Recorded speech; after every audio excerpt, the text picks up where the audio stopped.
afternoon, my people. This is your girl, Mashallah Gist TV. Happy Sunday to you all. Queen Ronke called Queen Naomi. Ipe kí wọ́n má grant irú interview tí wọ́n grant pẹ̀lú Punch newspaper. Wọ́n ní kó má grant irú interview yẹn mọ́.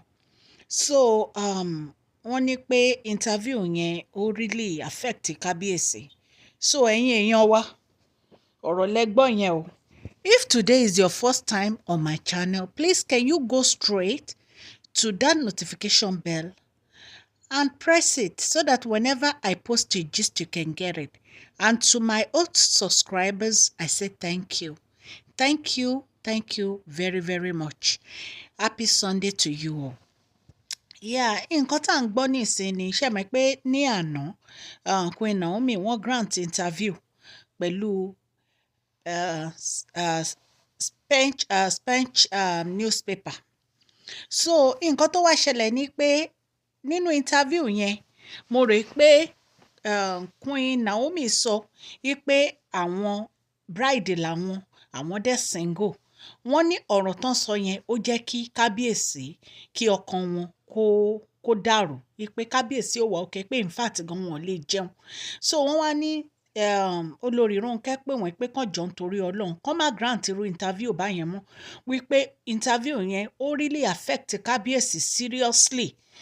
Ṣé ẹ mọ̀, mo ní kí n wá ṣàlàyé nǹkan tó ṣẹlẹ̀ fún yín. Queen Naomi ní pé tí àwọn olórí yìí bá ṣì wà nínú palace wọ́n láwọn ò ní wá. Ṣé ẹ mọ̀ pé orí pé wọn ò ní wá yìí náà la ṣe wà látijọ́ tí kábíyèsí fi sọ pé kí gbogbo wọn kó move lọ sí outside palace. Wọ́n ní àwọn olórí yìí wọn ò fẹ́ kúrò nínú palace. Wọ́n ní wọ́n ń lo agídí, especially Mariam àti Ashley. So Queen Naomi dẹ̀ ni àwọn ò lè padà sínú palace yẹn tó bá ṣì wà ń bẹ̀. Ẹ̀yin èèyàn kí la fẹ́ ṣe báyìí? Ọ̀rọ̀ yìí ó bu iṣó sẹ́nu, ó tún wá fi iyọ̀ sí o. Iṣó ni kò ṣe é pọ́nlá, iyọ̀ kò ṣe é tún dànù.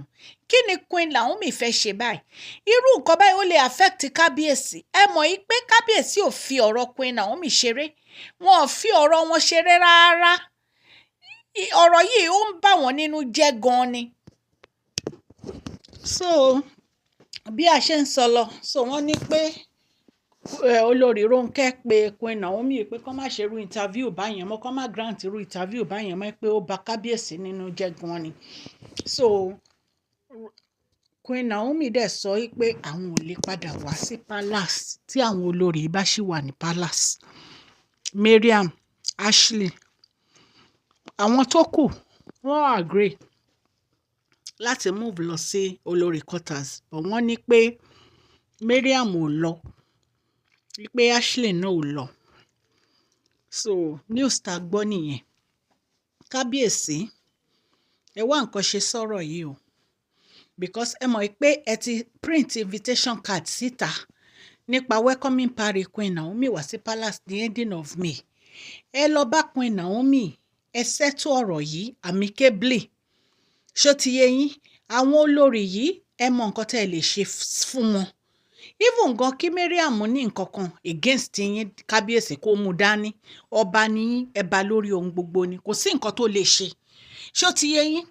Tí ó bá jẹ́ pé ìdùnnú yín ní kẹ́ wà pẹ̀lú Queen Naomi, ẹ gbé ìgbésẹ̀ náà ní kíákíá kẹ́ wà pẹ̀lú Queen Naomi, because happiness èèyàn matter nílé ayé yìí. Tẹ́ bá fẹ́ ìyàwó mẹ́fà tí wọ́n bá fi yín lọ́kàn balẹ̀, ẹ máa padà sọ́dọ̀ ẹni tí ìfẹ́ yín wà lọ́dọ̀ ẹ̀ náà ni. Nǹkan tó kàn ṣẹlẹ̀ ni pé ọmọ kékeré ni Queen Naomi, ọmọ 30 years old. Ẹ lè expect wọn kó máa bá àwọn àgbàlagbà gbé. Wọ́n ní òrìṣà jẹ́ngbé méjì obìnrin kò dénú.